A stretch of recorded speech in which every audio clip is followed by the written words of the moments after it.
I found this super awesome Crayola bag, as you can tell by my genuine excitement.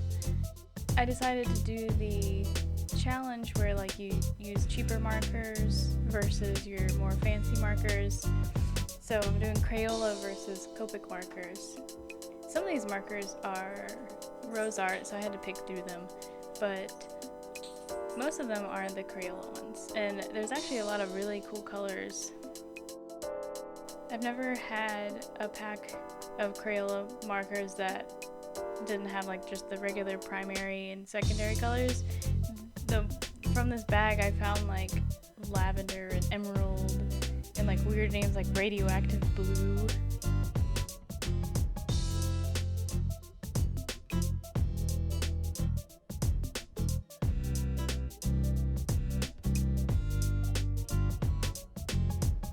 There's definitely a good variety of colors here.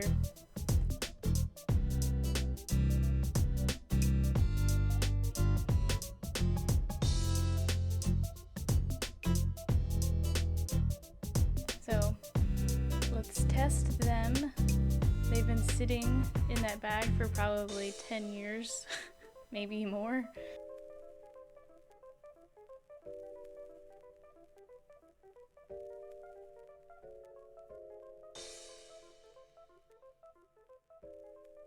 The reason why I'm doing this swatch is to see which ones have run out of ink, but some of them looked really disgusting. I didn't really understand what was going on with that, but they're in the trash now.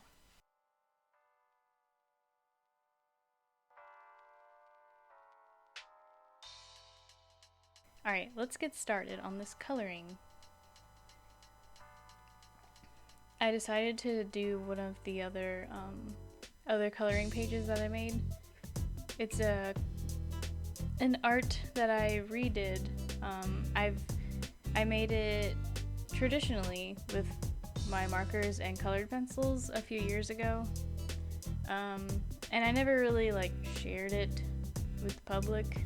It was just kind of like a doodle, but I liked the design so much that once I got my tablet I was like, I'm gonna redo it, bring it back to life and turn it into a coloring page. But it's a Bee and Puppycat. I don't know if you've heard of this cartoon. The creator's name is Natasha Allegri. I think that's how you say her name. But she's really awesome. Her style is very interesting.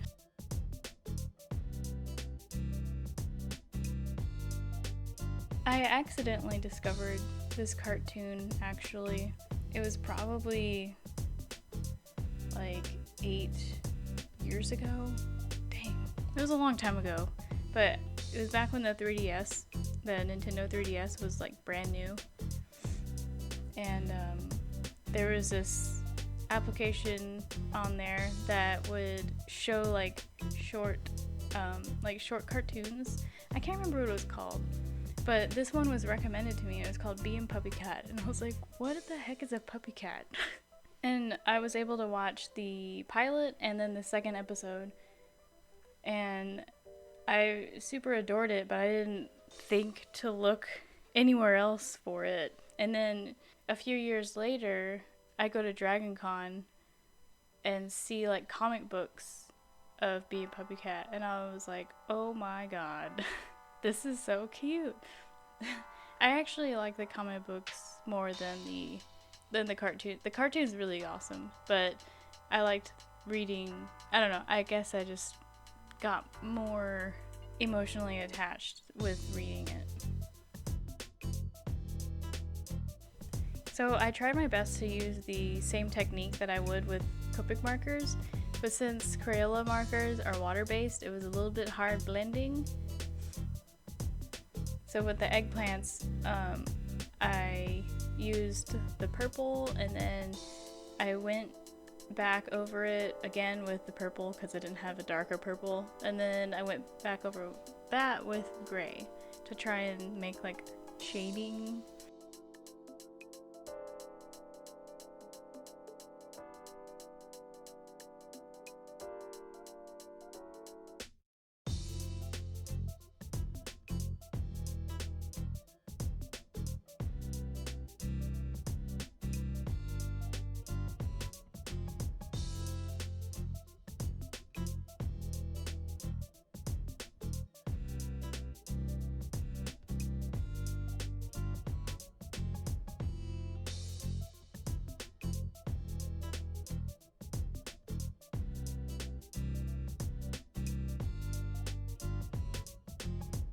Her shoes and her hair were probably the most difficult part, because in the original drawing that I had, her hair was kind of like a lighter brown, but this was the only brown that I had, and it was really dark. So I tried to lighten it up like how I would with COPICS, and I used the yellow marker, but the yellow marker kind of absorbed some of that brown.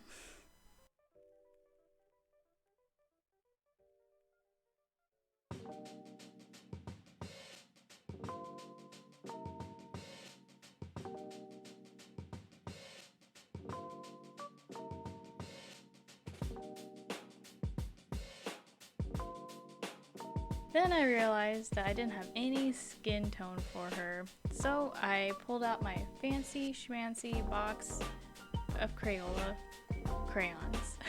I guess it's technically not cheating if it's still Crayola, but whatever. I was like, I don't have any other colors, and I've already used brown, so I can't like change her skin tone.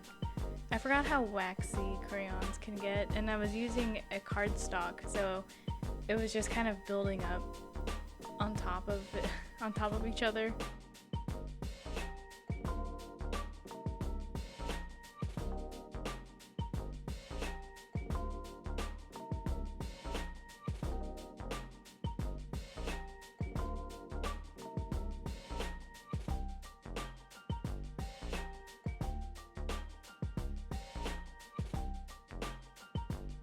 I still kind of like the texture though, and you can just like scrape away your mistakes.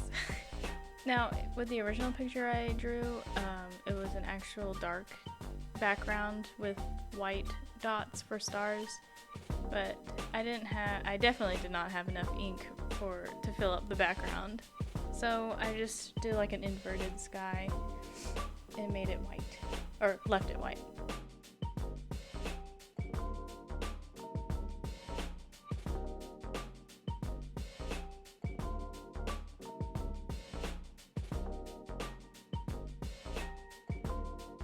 The Puppycats really crack me up, especially the orange one.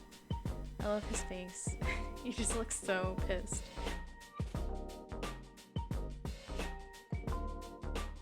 Then I outlined it with black, even though it's not Crayola. I still did it anyway, don't judge me.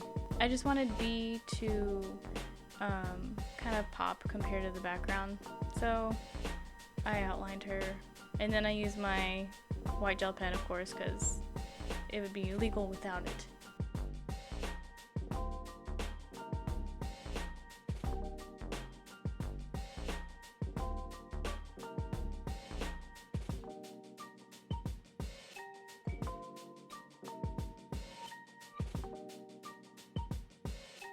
And that's the final product.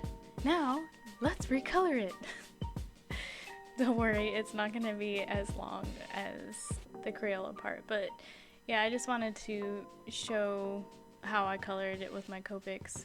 And I tried to use only my Copic markers. I know I have like 3 other brands, but I just wanted to use those, so I tried to color match the best I could.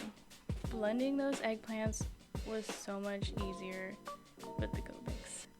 It just soaked into the paper faster, and just, it was nice.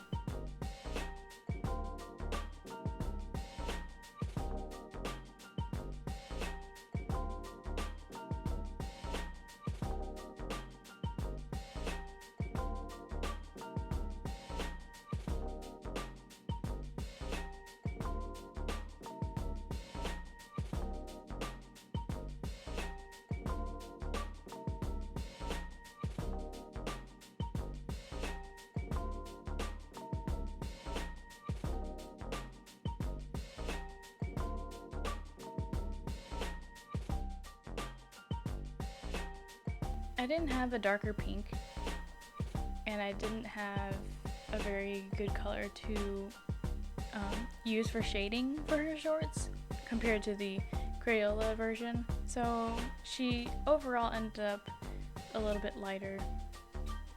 Then I wanted to try her hair light, like the light brown, but her hair ended up being too light. It should be like a shade darker. So I decided to just match it with the Crayola one. Well, match it the best I could. And I made it darker, and I left some streaks to kind of add like a texture to her hair.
And yes, I outlined this one too, but I outlined it with a Copic marker, so it's not really cheating.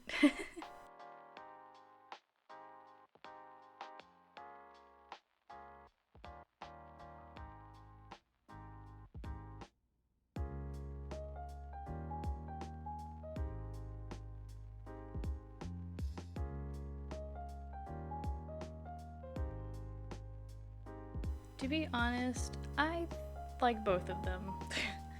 I think they both have their own special whatever, and it really depends on the technique that you're using when you're using like cheaper art supplies, and I think they both turned out pretty good with the comparison.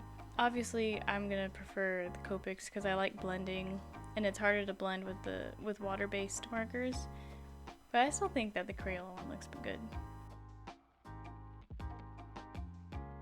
If you want to color her yourself, I left a link down in the description of my website, and you can download that one, and you can download the Stardew Valley one, and they're both free, so yeah. Thanks for watching. I'll see you in the next video.